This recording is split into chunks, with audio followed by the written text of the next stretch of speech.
The following is a selected video from masterthecontent.com, where you will find an extensive video library of lectures for a variety of standardized admission tests. We offer over 600 hours of detailed video lectures for a multitude of standardized tests. Use our interactive in-lecture table of contents to find specific topics of interest. Work through numerous in-lecture examples to help you internalize concepts. To learn more, visit masterthecontent.com. Your career, our passion.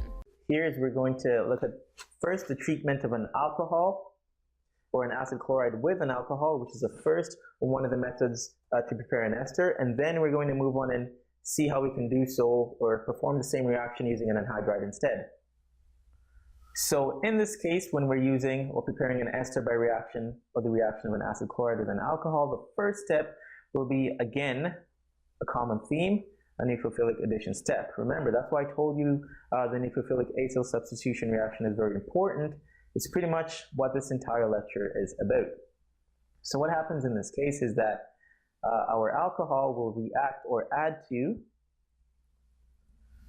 this electrophilic center of our acid chloride, our acyl halide, resulting in the formation of an intermediate that looks something like this, with a negative charge on the oxygen atom,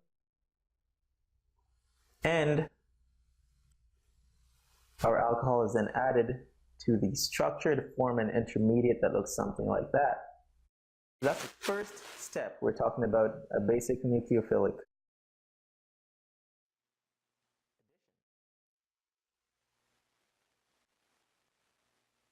So what happens in the next step of the reaction is that we will have a collapse of this intermediate that we just created.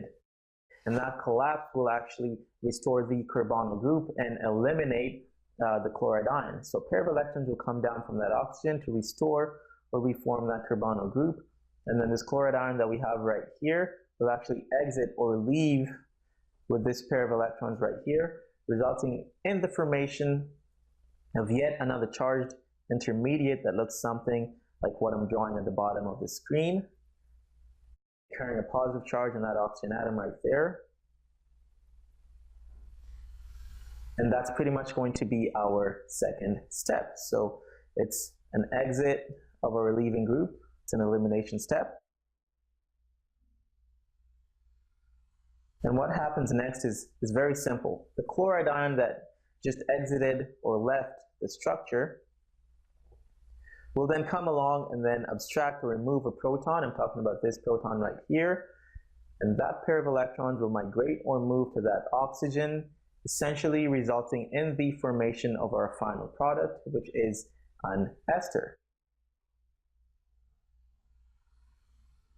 As you can see, we have our ester looking like that. That's our ester, and obviously we are going to have our hydrochloric acid byproduct. So it's a very simple reaction. Again, this is basically an addition elimination step. It's basically a nucleophilic acyl addition reaction. What happens initially is after addition has occurred, our intermediate will then collapse to restore the carbonyl group and eliminate the leaving group, which then deprotonates that intermediate to form our final product. So let's go over that one more time. Again, you have a nucleophilic addition step, and that nucleophilic addition step is actually going to result in the formation of our intermediate right here. Then a pair of electron migrations, one from that oxygen to restore, reform that double bond, and one to eliminate that chloride ion then occurs, resulting in the formation of the intermediate that we have at the bottom right-hand corner of the screen. Now this reaction is then completed when this chloride ion that was only just eliminated comes about and abstracts or removes a proton. I'm talking about this proton right here, resulting in the formation of our final product, our ester.